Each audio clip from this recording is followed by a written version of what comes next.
Okay. सो आज हम लोग स्टार्ट करते हैं हमारा चैप्टर 14 और हम लोग बुक के काफी एंड पे पहुंच रहे हैं, तो मैं तो काफी खुश हो रहा हूँ। ऑल्दो ये वाला चैप्टर थोड़ा सा बड़ा है, बट स्टिल मैनेजेबल है। चलो स्टार्ट करते हैं chapter 14, which is sixth sense. Sixth sense दरवाजा है कहाँ का? ज्ञान के मंदिर का, टेम्पल ऑफ विजडम। और यही आपका 13 स्टेप है रिच बनने के टूवर्ड्स। देखो, 13th प्रिंसिपल को हम लोग सिक्स्थ सेंस बोलते हैं, और इसी से इनफाइनाइट इंटेलिजेंस कम्युनिकेट करती है, बिना किसी एफर्ट के, इंडिविजुअल के, ना ही उसकी डिमांड के। ये प्रिंसिपल सबसे टॉप पे है इस पूरी फिलोसॉफी के। इसको असिमुलेट समझा जा सकता है और अप्लाई किया जा सकता है तभी जब पहले के 12 प्रिंसिपल्स आपने मास्टर कर लिए हो। सिक्स्थ सेंस हमारे सबकॉन्शियस माइंड का वो पार्ट है जिसको हम लोग क्रिएटिव इमेजिनेशन कहते हैं। इसको हम लोग रिसीविंग सेट भी कहते हैं, जहां से आइडियाज, प्लान्स और थॉट्स हमारे दिमाग में आते हैं। ये थॉट्स को हम लोग कभी कभी हंचेस या इंस्पिरेशन कह देते हैं, यार बस मुझे आ गया। यही सिक्स्थ सेंस जो है, इसको आप डिफाइन नहीं कर सकते हो, और उसको तो समझाना नामुमकिन है जिसने इस फिलोसॉफी को मास्टर ही नहीं किया हो, क्योंकि उस पर्सन को कोई नॉलेज ही नहीं और एक्सपीरियंस ही नहीं है जिससे वो सिक्स्थ सेंस को कंपेयर कर सके।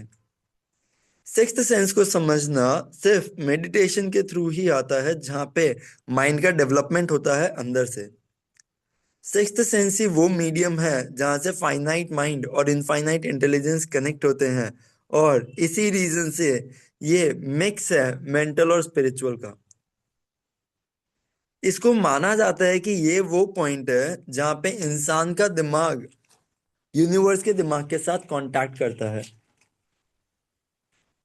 एक बार अगर आपने ये सारे प्रिंसिपल्स जो भी उस बुक के अंदर बताए हैं वो मास्टर कर लिए, और खुद को तैयार कर लिया कि ये सारी चीजें सच ही है, तो आप बहुत कमाल की चीजें कर पाएंगे।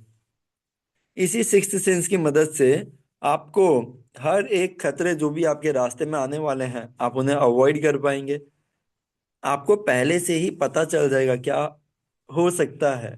आप अपॉर्चुनिटीज को अच्छे से यूटिलाइज कर पाएंगे, और वहां पे आपकी मदद के लिए आता है एक गार्डियन एंजल, जो आपके लिए सारे रास्ते खोल देता है। ये गार्डियन एंजल सिक्स्थ सेंस ही है। भले ये स्टेटमेंट सच हो या नहीं हो, ये आप कभी नहीं जानोगे अगर आपने ये इंस्ट्रक्शंस जो कि इस बुक के अंदर और इन पेजेस में दिए हैं इनको फॉलो नहीं किया, या इसी तरीके का कोई माइंड डेवलपमेंट प्रोसेस फॉलो नहीं किया। ऑथर कोई बिलीवर नहीं है, और ना ही जादू के विषय में कोई एडवोकेट करते हैं। सिर्फ इसी रीजन से कि उनके पास नेचर का इनफ नॉलेज है ये समझने के लिए कि नेचर अपने लॉ से कभी भी पीछे नहीं हटता। कुछ कुछ जो लॉज है नेचर के, वो इतने इनकॉम्प्रिहेंसिव इनकॉम्प्रिहेंसिबल है, मतलब इतने अमेजिंग, इतने कॉम्प्लेक्स है, इतने गहरे हैं कि उनको जादू से कम कहना सही नहीं होगा। और ये सिर्फ इसीलिए होता है, जादू हमें इसीलिए लगता है क्योंकि हमें वो मेथड या वो प्रिंसिपल समझ नहीं आता जिससे ये सारी चीजें हो रही है। ऑथर को इतना जरूर पता था कि एक पावर है, या एक फर्स्ट कॉज है, या एक इंटेलिजेंस है जो हर एक चीज के अंदर है, और यही इंसान को परसेप्टेबल बनाती है सिक्स्थ सेंस के टूवर्ड्स, जहाँ पे वो सारी चीजों को देख पाता है, समझ पाता है, और हर एक चीजें, आप देखो यूनिवर्स के अंदर सब चीजें अपने हिसाब से सही से चल रही है, एक दूसरे के साथ रिलेशन बनाते हुए। ये इंटेलिजेंस जो है इन प्रिंसिपल्स के थ्रू आपके हेल्प कर सकती है आपकी डिजायर्स को मटेरियल फॉर्म में कन्वर्ट करने के लिए। ऑथर को इतना जरूर पता है क्योंकि इन्होंने इस सिक्स्थ सेंस के साथ एक्सपेरिमेंट किया है, और इसके बाद एक्सपीरियंस भी किया है। स्टेप बाय स्टेप पहले के चैप्टर्स आपको यहाँ तक लेके आए हैं लास्ट प्रिंसिपल पे। अगर आपने पहले के प्रिंसिपल्स मास्टर कर लिए हैं, तो अब आप प्रिपेयर्ड हो एक्सेप्ट करने के लिए, बिना किसी शक के, वो सारे गहरे राज जो भी यहाँ पे क्लेम किए गए हैं। अगर आपने मास्टर नहीं किए हैं पहले के प्रिंसिपल्स, तो आपको वो जरूर करना होगा, इससे पहले कि आप डिटरमाइन कर पाए कि जितने भी क्लेम्स इस चैप्टर के अंदर दिए गए हैं वो सारे सच हैं या कहानियां। स्टेप बाय स्टेप पहले के चैप्टर्स में आपको यहां तक लेके आए, सॉरी, जब ऑथर अपने हीरो वर्शिप के दौर से गुजर रहे थे, उन्होंने देखा कि वो उन लोगों की तरह नकल करना चाहते हैं जिनको वो सबसे ज्यादा एडमायर करते हैं। और तो और उन्होंने देखा कि फेथ का जो एलिमेंट है, जिसको वो अपने आइडियल्स के अंदर देखते हैं, तो उन्हीं के अंदर वो देखते थे, और इससे वो बहुत अच्छे से ये चीज कर पाए।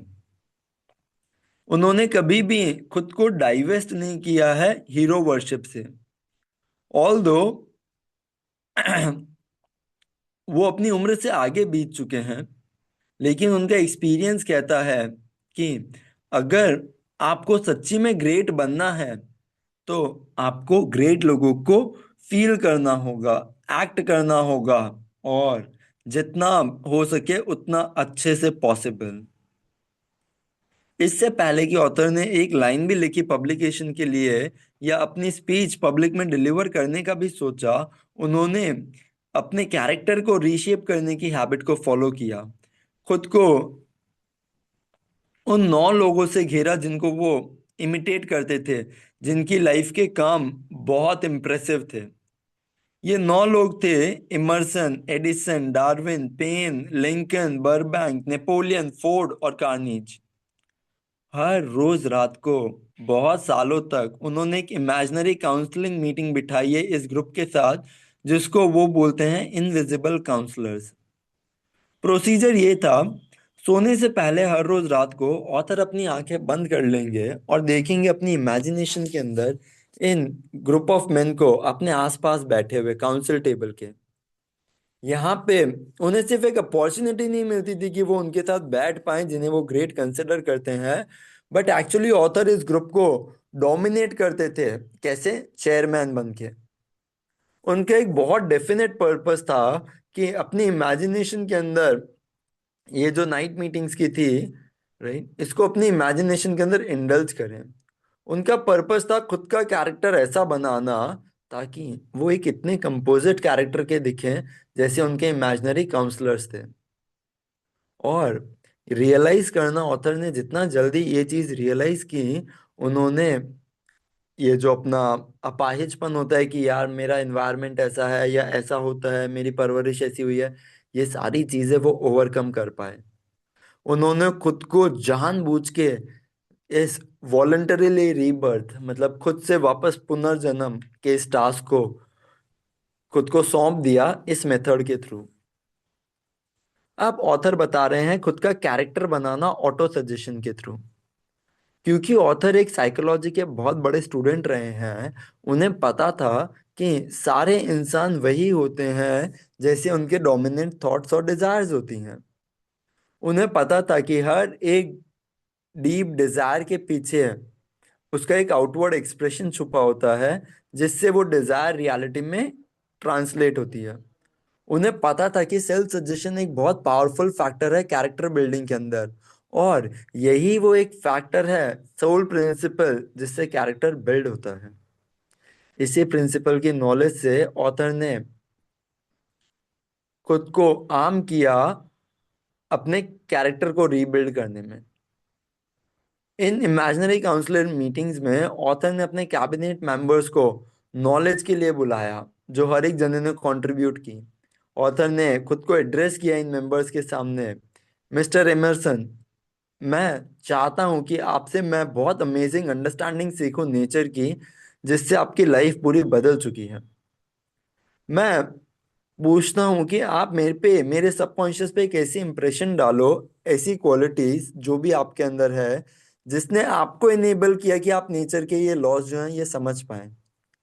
मैं आपसे पूछता हूँ कि आप मुझे हेल्प करें, और हर एक जगह जहाँ पे भी नॉलेज के सोर्सेज अवेलेबल हैं, आप वो मेरे लिए ओपन करें।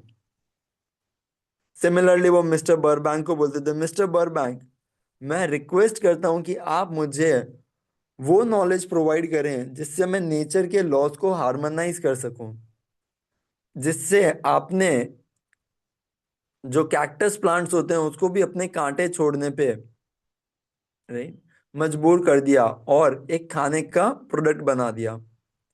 मुझे एक्सेस दें उस नॉलेज का जिससे मैं इनेबल कर सकूं कि घास की दो तिनके ग्रो करें जहां पे पहले एक ही ग्रो करती थी, और हेल्प करूं नेचर के सारे फ्लावर्स, कलर्स और इन सब चीजों को और ज्यादा हार्मनी में आने के लिए, क्योंकि सिर्फ आप ही अच्छे से ये चीज कर पाए हो। नेपोलियन से वो कहते हैं, नेपोलियन, मैं चाहता हूं कि आपसे मैं अक्वायर करूं और आपको कॉपी करूं कि आपकी जो मार्वलस एबिलिटी है लोगों को इंस्पायर करने की, और उनके अंदर और ज्यादा ग्रेटर स्पिरिट ऑफ एक्शन जगाने की, ये मैं अक्वायर करना चाहता हूं। एक और चीज मैं अक्वायर करना चाहता हूं, वो है ना टूटने वाला विश्वास, जिसने आपको हमेशा हार को भी जीत में बदलने की ताकत दी है, और आपको हर एक चुनौती को पार करने की हिम्मत। और फिर ऑथर नेपोलियन की तारीफ में कहते हैं, हे भाग्य के राजा, हे भाग्य के राजा, इसी को इधर ही रखते हैं, हे भाग्य के राजा, मेरा आपको नमन है। फिर वो कहता है, मिस्टर पेन, मैं आपसे चाहता हूं कि आप मुझे फ्रीडम ऑफ थॉट की वो एबिलिटी प्रोवाइड करें जिससे इतनी करेज और क्लैरिटी आती है कि आप अपने विचार, अपने कन्विक्शन अच्छे से एक्सप्रेस कर पाते हैं। मिस्टर डार्विन को वो कहता था कि मैं आपसे एक्वायर करना चाहता हूं आपका मार्वलस पेशेंस, और कॉज और इफेक्ट के इस रिलेशनशिप को स्टडी कर पाऊं बिना किसी बायसनेस और प्रेजुडिस से, जिससे आप इतने बड़े नेचुरल साइंटिस्ट बने हो। लिंकन से वो कहते हैं, मैं डिजायर करता हूं खुद का कैरेक्टर ऐसा बनाने में कि मैं जस्टिस लेके आ पाऊं, मेरे अंदर बहुत ज्यादा पेशेंस हो, मेरे अंदर सेंस ऑफ ह्यूमन हो, इंसानों को समझने की ताकत हो, और सहन शक्ति हो, जो आपको डिस्टिंग्विश करती थी। ये सारी कैरेक्टरिस्टिक्स मुझे भी मिले। मिस्टर कार्नीज, मैं चाहता हूं कि आप मुझे वो सारी अंडरस्टैंडिंग दे ऑर्गेनाइज्ड एफर्ट की जिसने आपको इतना बड़ा इंडस्ट्रियल एंटरप्राइज बनाने के काबिल बनाया। मैं ऑलरेडी आपके बहुत थैंकफुल हूँ कि आपने मुझे एक जिंदगी जिंदगी भर का काम दिया जिससे मुझे बहुत खुशी और पीस ऑफ माइंड मिला है। Thank you. मिस्टर फोर्ड, आप उन कुछ लोगों में से हैं जिन्होंने बहुत ज्यादा हेल्प की है मेरे काम के अंदर। मैं आपसे परसिस्टेंस, डिटर्मिनेशन, काम, कॉन्फिडेंस, ये सारी चीजें एक्वायर करना चाहता हूं जिससे कि मैं पोवर्टी को मास्टर कर सकूं। मैं यूनिफाई और सिंप्लीफाई कर सकूं ह्यूमन एफर्ट्स को ताकि वो एक डायरेक्शन के अंदर चलें और गोल अचीव कर लें। मिस्टर एडिसन, मैं आपके बहुत करीब बैठा हूं और मेरे राइट के अंदर ही, क्योंकि आपके पर्सनल कोऑपरेशन से ही आपने मुझे वो सब कुछ दिया जिससे कि मेरी रिसर्च कभी भी फेल नहीं हो सकती थी। आपसे मैं अक्वायर करना चाहता हूँ फेथ का वो वंडरफुल स्पिरिट जिससे आपने नेचर के बहुत सारे सीक्रेट्स डिकोड किए हैं, और वो एक स्पिरिट की मेहनत करते रहना, राइट, और टेम्परेरी डिफीट के आगे हार ना मानना। और ऑथर जैसे ही इस मेथड से अपने मेंबर्स को एड्रेस करते थे इस इमेजिनरी कैबिनेट के, उनके ट्रेड्स ऑफ कैरेक्टर जो हैं उस मोमेंट के लिए बहुत इंटरेस्टेड हो जाते थे ये सारी चीजें एक्वायर करने के लिए। ऑथर ने इनकी जिंदगियां अच्छे से पढ़ी है, बहुत केयर के साथ, और कुछ महीनों के इस रात के प्रोसीजर के बाद वो बहुत आश्चर्यचकित हो गए कि ये सारे इमेजिनरी फिगर्स जो हैं ये तो इनफैक्ट हकीकत में बदल गए हैं।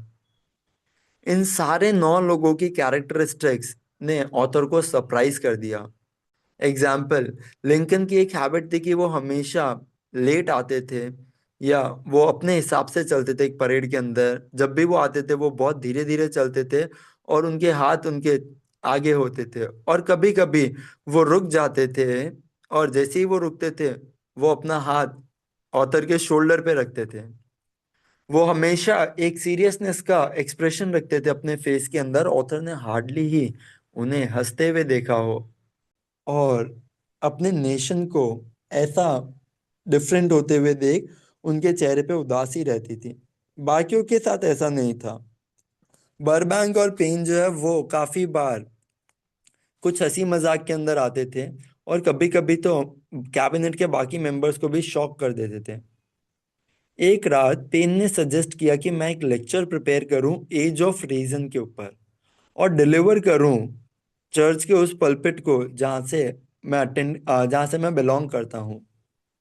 बहुत सारे लोग टेबल पे हंसने लगे इस सजेशन के ऊपर, लेकिन नेपोलियन नहीं।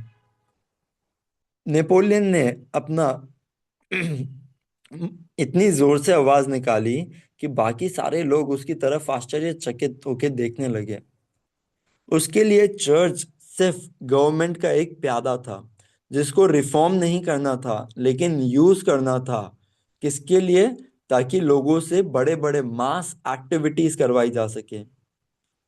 एक ओकेजन के ऊपर बर्बैंक लेट हो गया था, और जैसे ही वो आया, वो इतना एक्साइटेड था एंथुजियाज्म से कि उसने बताया कि वो लेट हो गया क्योंकि वो एक एक्सपेरिमेंट कर रहा था, जिससे वो ऐसा कोशिश कर रहा था कि वो किसी भी पेड़ के ऊपर एप्पल ग्रो कर सके। पेन ने उसे छेड़ते हुए कहा पेन ने उसे छेड़ते हुए कहा कि एप्पल ही वो वजह है जहां से मेन और वुमेन की सारी प्रॉब्लम चालू हुई थी। ये थोड़ा सा एडम और ईव की स्टोरी के ऊपर है। लेकिन डार्विन ने हंसते हुए कहा कि पेन को छोटे छोटे सांप से बच के रहना चाहिए जो जंगलों में एप्पल लेने चले जाते हैं, क्योंकि उनकी हैबिट होती है कि वो बड़े सांप में बन जाते हैं। एमर्सन ने देखते हुए कहा, कोई सांप नहीं, कोई एप्पल नहीं। और नेपोलियन ने कहा, कोई एप्पल नहीं और कोई गवर्नमेंट नहीं। ये सारी वो बातें हैं जो ऑथर को लगता था कि रियलिटी में हो रही हैं। लिंकन ने डेवलप की ये हैबिट कि वो हमेशा लेट हो, लास्ट वन हो, कि वो टेबल छोड़ के जाएं। एक ओकेजन पे तो वो टेबल के एक कॉर्नर पे आर्म्स फोल्ड करके थोड़े से बैठ ही गए, और काफी देर ऐसे ही बैठे रहे। ऑथर ने भी कोई कोशिश नहीं की कि उन्हें डिस्टर्ब करे। फाइनली ऑथर ने उनका सर जो है थोड़ा सा उठाया, सॉरी, फाइनली लिंकन ने अपना सर थोड़ा सा उठाया और उठ के दरवाजे तक गए, वापस से पीछे मुड़े और आए, और ऑथर के कंधों पे अपना हाथ रख के कहा, माय बॉय, तुम्हें बहुत ज्यादा हिम्मत चाहिए होगी अगर तुम अपनी लाइफ में अपना पर्पस अचीव करना चाहते हो। लेकिन याद रखना, जब भी डिफिकल्टी तुम्हें ओवरटेक करे, ये कॉमन लोगों के पास कॉमन सेंस होती है, तो मुसीबतें आएंगी ही आएंगी। एक रात एडिसन ने सबसे पहले आ गया, और आते ही खुद को लेफ्ट के अंदर बिठा लिया ऑथर के, और जहाँ पे इमर्सन की बैठने की जनरली हैबिट थी, और कहा कि तुम सीक्रेट ऑफ लाइफ को डिस्कवर करने के लिए तैयार हो। जब टाइम आएगा तुम देखोगी कि जिंदगी बहुत सारी एनर्जी करंट से बनी हुई है, और सारी इतनी इंटेलिजेंट है जितने ह्यूमन बीइंग सोचते हैं कि वो खुद है। ये सारी यूनिट ऑफ लाइफ जो है ये खुद को इकट्ठा कर लेती है जैसे मधुमक्खियां करती हैं, और एक साथ रहती हैं जब तक कि वापस से उन्हें डिसइंटीग्रेट, तोड़ फोड़ ना दिया जाए। किससे? लैक ऑफ हार्मनी से। ये यूनिट जो है इनके अंदर डिफरेंस ऑफ ओपिनियन है, वैसे ही जैसे ह्यूमन बीइंग्स के अंदर है, और आपस में अक्सर ये लड़ती रहती हैं। इन मीटिंग्स में जो तुम ले रहे हो ये तुम्हारे लिए बहुत हेल्पफुल होंगी। ये तुम्हारे मदद के लिए आएंगी जब कुछ यूनिट्स ऑफ लाइफ तुम्हारे कैबिनेट के मेंबर्स को सर्व करेंगी। ये यूनिट्स हमेशा रहेंगी क्योंकि ये कभी नहीं मरती हैं। तुम्हारे अपने थॉट्स और डिजायर्स जो होते हैं ये वो मैग्नेट होते हैं जो इन यूनिट्स ऑफ लाइफ को लेके आते हैं उस ग्रेट ओशन ऑफ लाइफ से। सिर्फ फ्रेंडली यूनिट्स ही अट्रैक्ट होती हैं, वही जो हार्मोनाइज करे तुम्हारी डिजायर के नेचर के साथ। बाकी के जितने भी मेंबर हैं कैबिनेट के वो धीरे धीरे आने लगे। एडिसन चुपचाप उठा और धीरे से अपनी सीट पे जाके बैठ गया। एडिसन अभी भी जिंदा है जब ये सब हुआ, और इस चीज ने ऑथर को इतना इम्प्रेस कर दिया कि वो एडिसन से मिलने गए और इस एक्सपीरियंस के ऊपर उनसे बात की। एडिसन हंसे और कहा कि तुम्हारे ड्रीम जो हैं वो इतनी बड़ी रियलिटी हैं जितना कि तुम इमेजिन भी नहीं कर सकते हो। और इसके ऊपर उन्होंने फिर और कुछ भी नहीं कहा। ये मीटिंग्स इतनी रियलिस्टिक बन गई कि ऑथर कभी कभी तो इनके कॉन्सिक्वेंसेस से डरने लगे और डिसकंटिन्यू कर दी कुछ कुछ महीनों तक, क्योंकि ये एक्सपीरियंसेस इतने डिफरेंट थे। ऑथर को डर था कि अगर वो कंटिन्यू करेंगे तो वो इस फैक्ट से रास्ता भटक जाएंगे कि मीटिंग सिर्फ उनके इमेजिनेशन से आ रही है, रियलिटी नहीं है। कुछ 6 महीने बाद जब ऑथर ने डिसकंटिन्यू कर दी थी प्रैक्टिस, वो एक रात अचानक से उठे एक थॉट से। जब उन्होंने देखा कि लिंकन उनके बेड साइड के बाजू, उनके बिस्तर के बाजू में खड़े हैं।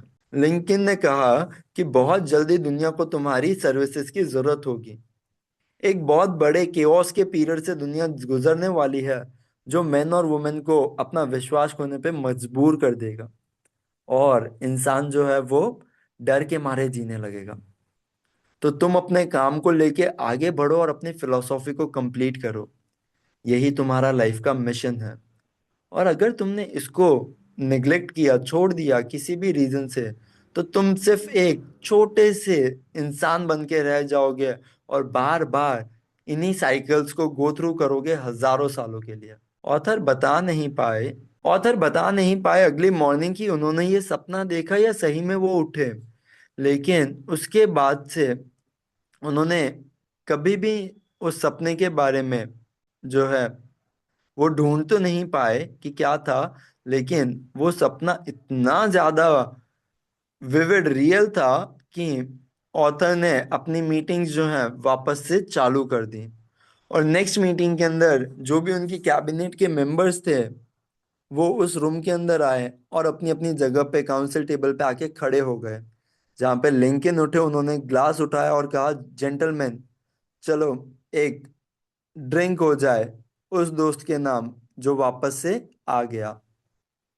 वाह। Oh my goodness. बहुत ही अमेजिंग टॉपिक यार, बहुत ही ज्यादा इंटरेस्टिंग। नाइस। यस, सो समरी के अंदर ऑथर ये बताना चाहते थे कि आपके पास एक सिक्स्थ सेंस होती है, और ये सिक्स्थ सेंस आपको मिलती है एक फील्ड से, एनर्जी फील्ड से। देखो, ये मैं इसको पूरी ऑथर की कंसेप्ट को समझाने की ट्राई करता हूँ बिना ऑथर के वर्ड्स यूज किए। हम सब लोग एक एनर्जी फील्ड से कनेक्टेड होते हैं, इनफाइनाइट इंटेलिजेंस, जो इतने टाइम से ऑथर बोल रहे हैं। जिन भी लोगों से हम खुद को सराउंड करते हैं, वैसे ट्रेट्स हमारे अंदर आने लगते हैं। तो ऑथर ने अपने सिक्स्थ सेंस बेसिकली क्या होता है कि आपका कम्युनिकेशन यूनिवर्सल माइंड के साथ, आपको सिक्स्थ सेंस आ रहा है कि ऐसा होगा, राइट। एंड वो कहाँ से आ रहा है? उस इंटेलिजेंस से। बट यही सिक्स्थ सेंस जो है, इसको आप हार्नेस कर सकते हो अगर आपने पहले के सारे चैप्टर्स पढ़े हैं। अब अगर आपने पहले के सारे चैप्टर्स पढ़ लिए हैं और उनको फॉलो किया है, अप्लाई किया है, तो आपके ब्रेन के अंदर जो एक मास्टरमाइंड ग्रुप है, आपको वो भी बनाना होगा। तो ऑथर ने ये एक्सपेरिमेंट किया था कि अपने कुछ 9 बड़ी पर्सनालिटीज जिन्हें वो मानता है, उनके साथ अपना एक मास्टरमाइंड ग्रुप बनाया और डेली उनके साथ मिलता था, उनके साथ बातें करता था। इससे हुआ ये कि ये उन सबकी एनर्जी फील्ड के साथ कनेक्ट होते गए। कुछ लोग उस टाइम पे जिंदा भी थे तो ऑथर उनसे मिलते भी थे, तो वैसे भी उनकी एनर्जी फील्ड से कनेक्ट होना, ये पूरी स्पिरिचुअल टर्म की बातें हैं। चैप्टर के अंदर भी आया था कि ये माइंड और स्पिरिचुअल का मिक्सचर है, राइट। तो ये एनर्जी फील्ड, जब आप सेम फ्रीक्वेंसी पे सोचने लगते हो, तो जो चीजें उन्हें मिली है वो आपको भी मिलती हैं। वही सक्सेस, वही डिटर्मिनेशन, वही ट्रेड्स, वही सारी चीजें, कॉन्फिडेंस, पावर। तो ऑथर बता रहे थे कि आपको भी यही चीज जो है, राइट, ये हेल्प करेगी। और जब आपके पास आपका कैरेक्टर ऐसा बनने लगता है ना, तो आपकी सिक्स्थ सेंस भी वैसे ही वर्क करती है। आप डिसीजन लेते टाइम आप वैसे डिसीजन ले पाओगे। तो this was kind of the picture of the chapter, right. चलो, डन करते हैं हम लोग स्टार्ट। Money meditation. 3 लंबी गहरी सांसें।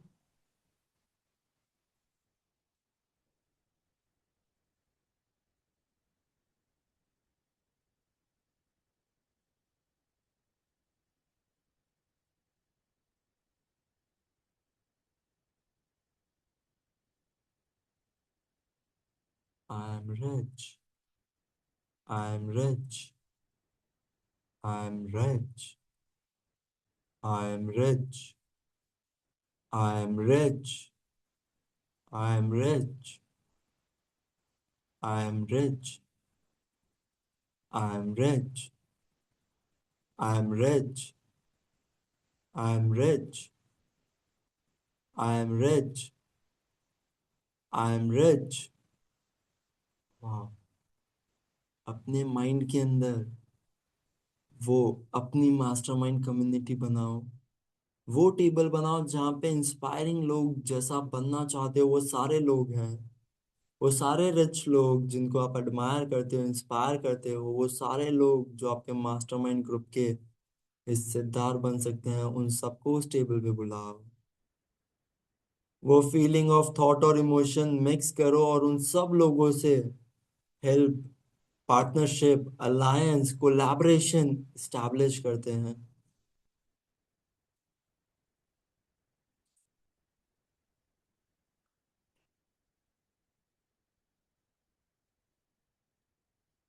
इस मास्टरमाइंड ग्रुप के अंदर वो सारे लोगों को विजुअलाइज करो जो भी आपके ग्रुप के पार्ट बनना चाहते हैं, बन सकते हैं। वाह।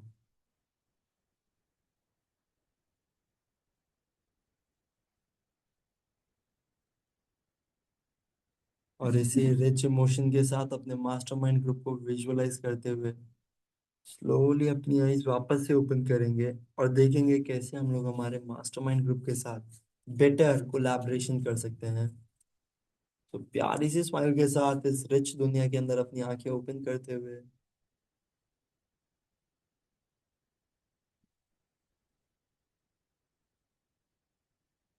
वाह।